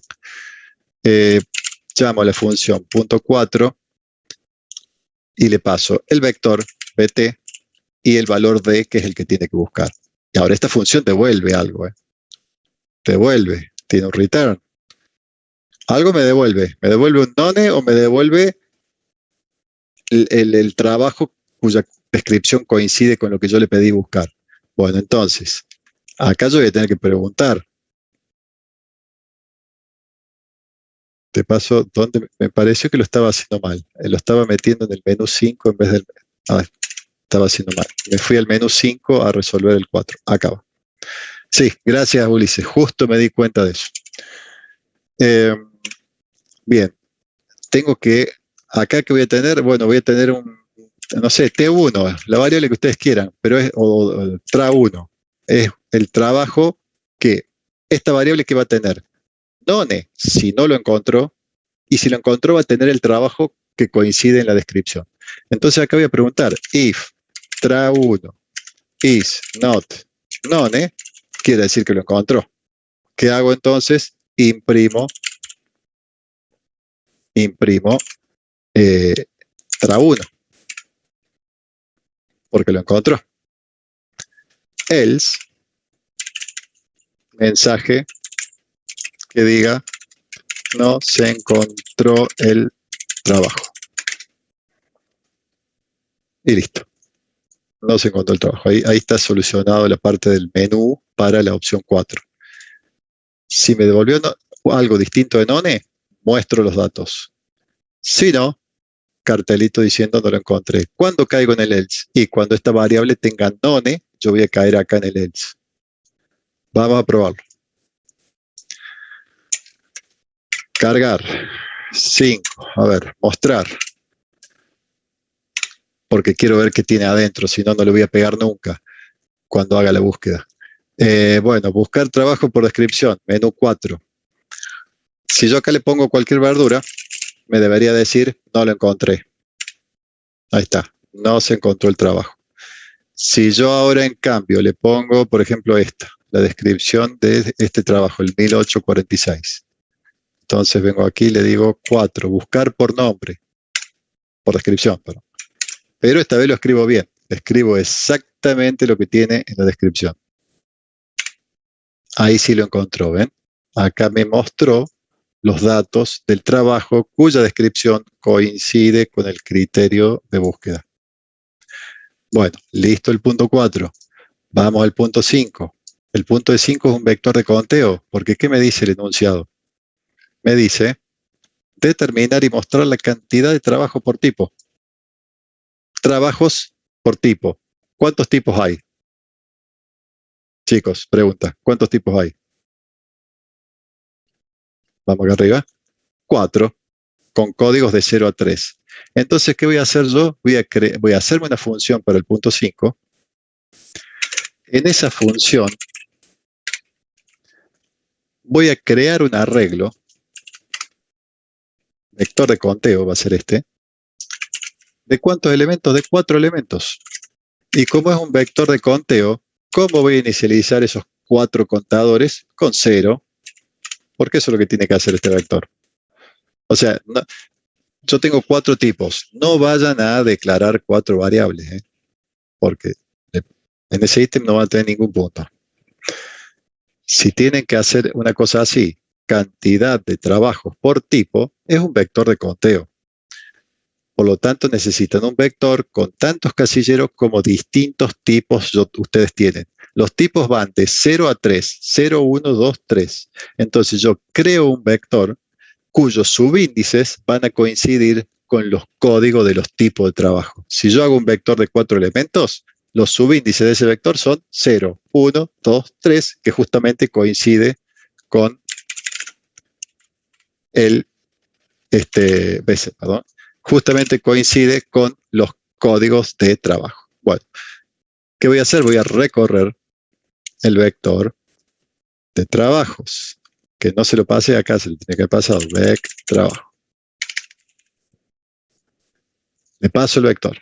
Por cada trabajo en vector de trabajo, ¿qué voy a hacer?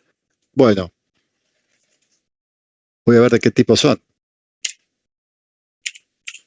¿De qué tipo es este trabajo? A ver, trabajo.tipo. Saco ese dato. O sea, me fijo en la variable trabajo, que es una variable registro, leo el campo tipo, lo cargo acá y entonces ya sé de qué tipo es. Bueno, ¿qué es lo que no tienen que hacer en el parcial? Un condicional múltiple que vaya diciendo if tip igual a 0, entonces BC sub 0 más igual 1. Y después repetir todo esto para las otras opciones. No hagan esto porque les van a poner 0 puntos si hacen esto que estoy haciendo yo ahora. Es completamente innecesario porque ustedes pueden acceder directamente. ¿Ven esto ahora que estoy haciendo en pantalla? Esto es lo que no tienen que hacer para resolver este ítem. Miren el patrón 0, 0, 1, 1, 2, 2. Todo esto se puede reemplazar por un acceso directo que diga vector de conteo sub tip más igual 1. Y ya está terminada la función. Y esto ya les armó el vector de conteo. ¿Sí?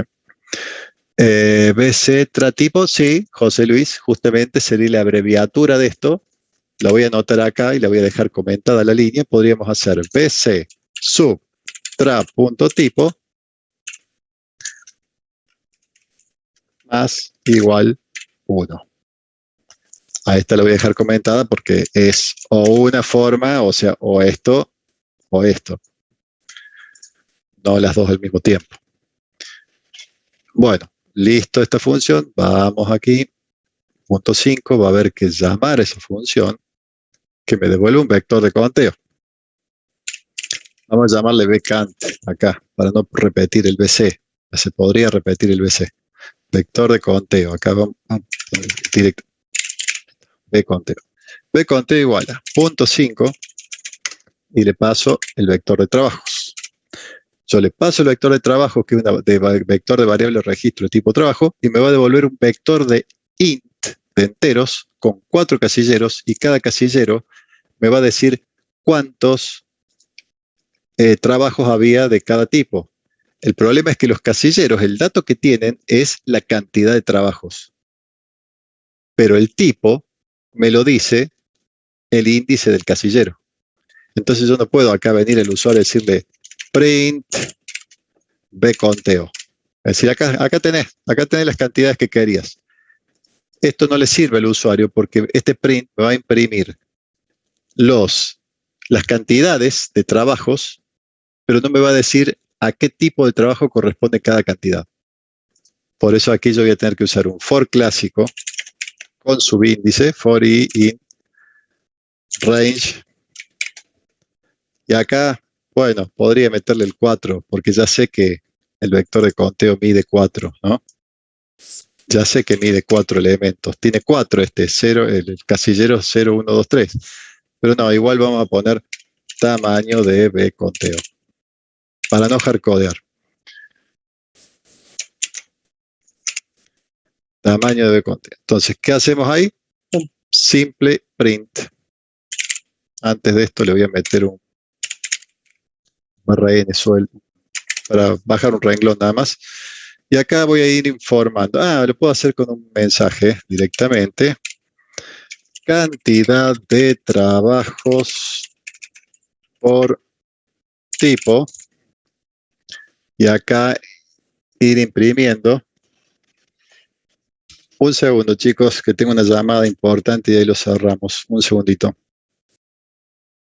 Faltaba mostrar el vector de conteo. El vector de conteo no es más que un simple vector de int. No es más que eso, porque miren cómo está la función. La función que es un vector de int y tiene 4 enteros. Cada entero me dice la cantidad de trabajos de qué tipo. El tipo está determinado por el índice en donde se fue contando. Por lo tanto, acá yo voy a imprimir y decir, bueno, de tipo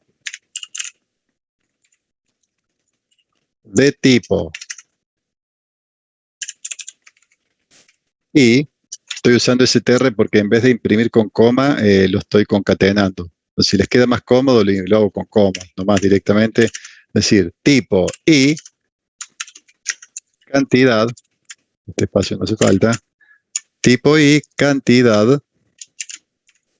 ¿Quién me dice de dónde sale la cantidad? A ver, ¿qué variable tendría que escribir ahí para mostrar la cantidad? O sea que, correcto, sí, Salomé, el tuyo se llama bcant, no hay problema. Bconteo sub i. Bconteo sub i.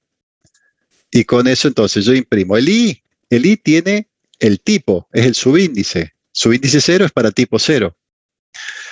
Y si en vez de poner tipo 0 le quisiera poner la palabra, ¿qué tendría que hacer acá?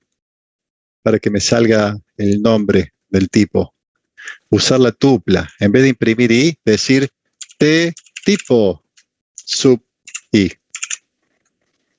Y con eso, en vez de imprimirse el código, se me imprime la palabra. Correcto, correcto, Salomé, y bien Santiago y Gastón. Esto no es obligatorio hacerlo en el parcial. Podríamos imprimir el i directamente y ya está. Bueno, prueba para lo último, para ver de que funcione. Cargar arreglo, vamos a cargar 10, como para que tenga un buen conteo por tipo. Vamos a mostrar porque quiero ver qué tiene para chequear después si funciona o no funciona. Miren, de tipo exterior hay 5. Hay 5 de tipo exterior acá. Bueno, veamos y ya chequeamos. Vamos al punto 5, cantidad de trabajo por tipo. A ver qué me informó. Miren, 0 de tipo interior. ¿Es cierto eso? Sí, correcto. No hay ninguno de tipo interior. 5 de tipo exterior. Es lo que decía recién yo. 5 de tipo exterior. Correcto. 2 de tipo piletas. 1, 2. Y por último, 3 de tipo tapizado. 1, 2, 3. Correcto. Y esto tiene que sumar idéntico al tamaño del arreglo. ¿Ven? 5 más 2 más 3 más 0 igual a 10. Así que funciona. Bueno, gente, listo por hoy. Yo esto se lo subo ahora mismo. Ahora mismo se lo estoy subiendo. Miren que le voy a cambiar el nombre ahora, porque el que ustedes tenían para empezar se llamaba pre. Yo ahora lo voy a renombrar y le voy a poner de nombre post. A propósito, para que a ustedes les queden las dos cosas en el aula virtual. ¿A dónde me quedó la ventana con el aula virtual? Materiales adicionales. Voy a editar esa parte. Vamos a editar acá, carpeta de ustedes del K5. Acá estaba el guión bajo pre. Bueno, yo le voy a agregar entonces a eso el guión bajo post. Entonces van a tener las dos cosas. Ven, les queda el pre y el post de la clase de hoy. Cómo estaba cuando arrancamos y cómo quedó después de finalizado. Sí, Gastón, tenés unas cuantas ahí, no creo que haga falta otra cosa. Ojo, chicos, no vayan a meter mis funciones mío en el parcial, ¿no? Tienen que hacer el de ustedes. Ojo ahí, no vayan a pasarlo tal cual el archivo lo van a reventar, todos ustedes van a tener el mismo archivo. No, háganse el propio, úsenlo como guía y solo usen o pongan las funciones que necesitan, no otras, no todas, porque aquí hay un montón que no usamos hoy. Bueno, estamos, chicos.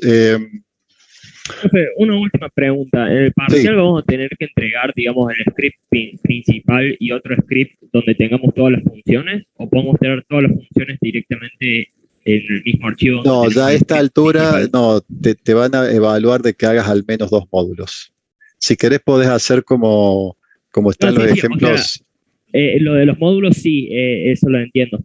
Yo me refiero a tener 2 archivos diferentes, que en uno de los archivos tengamos todos los módulos con funciones que usemos y en el otro archivo tengamos solamente el módulo principal. Sí, lo podés organizar de esa forma. Lo que pasa es que yo, ¿por qué no lo hago así? Porque, por ejemplo, la función esta de, mira, la función .1, esta yo nunca la pondría en el módulo mis funciones, porque esta función solo sirve para este ejercicio. Entonces no tiene sentido tenerlo en un módulo si te sirve solo para un programa. Lo que te conviene es tener el principal y las funciones que hagas para ese ejercicio en un módulo, y en el otro módulo las funciones más genéricas, como por ejemplo la que valida que un número sea mayor a que la carga tenga.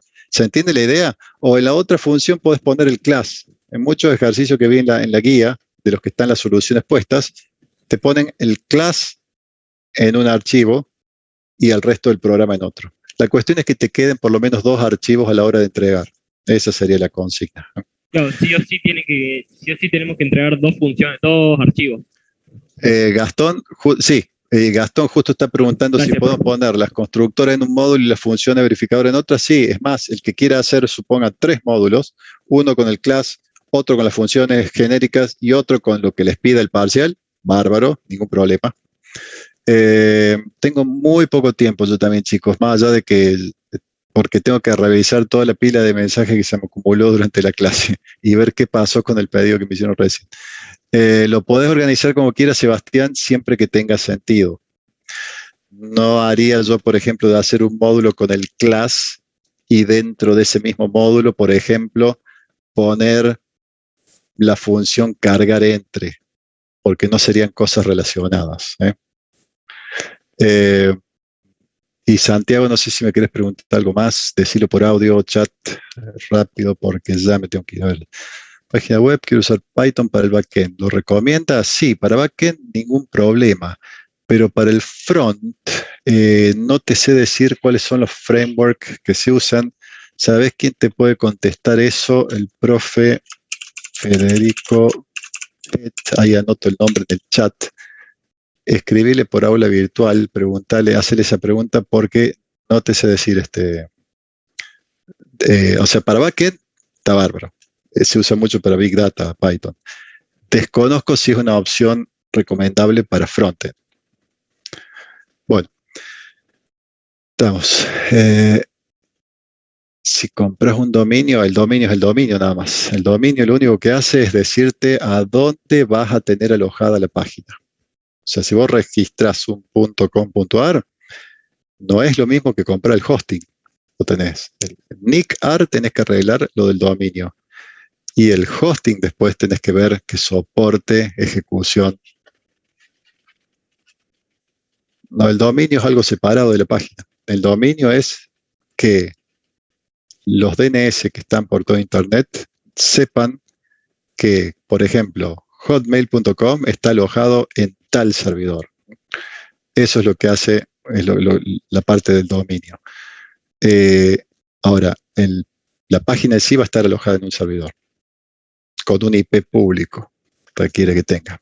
¿Sabes qué servicio tiene?